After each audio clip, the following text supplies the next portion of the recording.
today's tough question. Let's talk player coaches. There's some good ones, and Josh Heupel happens to be one. Today's tough question. Take a side. Take a stand.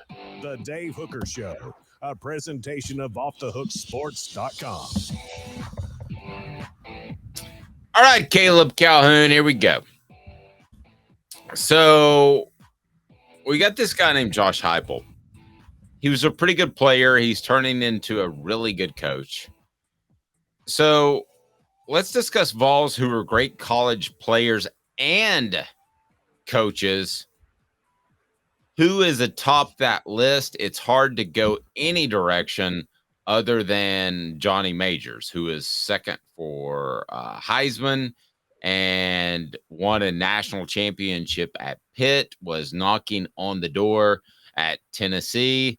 It's pretty difficult to find anybody as far as great college football players and coaches that played for Tennessee that are any better than Johnny Majors. I challenge you to find one that's even in that ballpark, sir. By the way, we get to recruiting news coming up with Caleb Giroux as Tennessee loses one commitment, but might be on the verge of another big-time get. Player, coaches, what do you got, Caleb? Well, there's one that actually might have Majors beat because he is in the College Football Hall of Fame as a player and as a coach, of which Majors is not in as a coach yet. And that would be Bowden Wyatt. Okay, well, I don't understand why Majors isn't in as a coach. But anyway, go ahead. No, he should. I agree. He should be in as a coach. But if he got in as a coach, it'd be for what he did at Pittsburgh. Bowden Wyatt would still be in for what he did at Tennessee. Another one who's in as a player and a coach, even though he didn't coach at Tennessee, Bobby Dodd, who is the most legendary coach in Georgia Tech history. And here's a crazy one. There are only 4 people in the College Football Hall of Fame as a player and a coach. 2 played for Tennessee. A third just happens to be one of Tennessee's most hated nemesis, and that's Steve Spurrier. Well, let's do this for a second. So you've got Bowden Wyatt. In our meeting this morning, it was Bowden Wyatt, Johnny Majors, Bobby Dodd, Doug Dickey, Philip Fulmer, Josh Heupel. Those are the players, coaches with Tennessee ties. Right. If I could go back in history and change things, and Tennessee was willing to throw the ball around, and they could get a young Steve Spurrier, and he had the same success at Tennessee that he had at Florida, which is a national title and a Heisman Trophy. These other guys, no knock, even Johnny Majors, who you know I love, pale in comparison to that resume with Steve Spurrier. Best resume, complete resume in college football. Yeah. Won a Heisman and a national championship as a head coach. And by the way, Tennessee was so far ahead of Florida as a program in the 60s. If they were throwing the ball around and they decided to get Steve Spurrier, I think they win a national championship with Spurrier as a player under Doug, not under Doug Dickey, but if they hire somebody else who likes to throw the ball. And then I think that he wins one at Tennessee as a coach. You're right. Josh Heupel could approach that, though. What if Josh Heupel wins a national title at Tennessee, gets in the College Football Hall of Fame as a player, and then goes as a coach? That's the most accomplished. That is Steve Spurrier then, right? Yeah. How many guys have gotten in as player and coach? I'd be interested if you have time to look that up. Oh, it's 4. It's 4. Oh, it's just 4? Just 4, including 2 people who played for Tennessee, Bobby Dodd and Bowden Wyatt, and then Steve Spurrier, who's from Tennessee. That's 3 of the 4. Who's the fourth?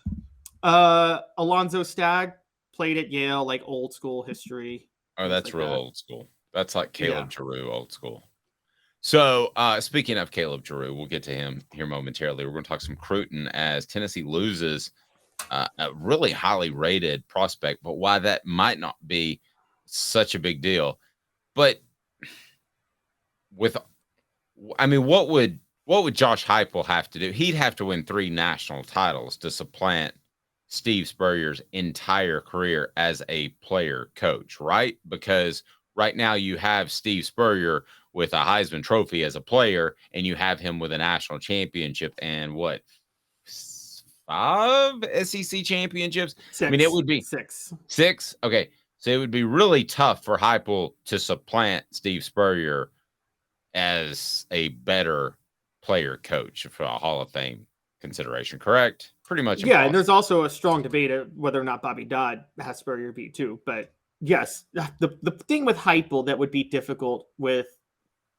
So what outweighs what? Heupel did finish second in the Heisman, not first like Spurrier did, but he did win a national championship at Oklahoma and went undefeated. Does that outweigh Spurrier winning the Heisman at a time when, like, again, we would all agree Heupel had more competition for the Heisman than Spurrier did?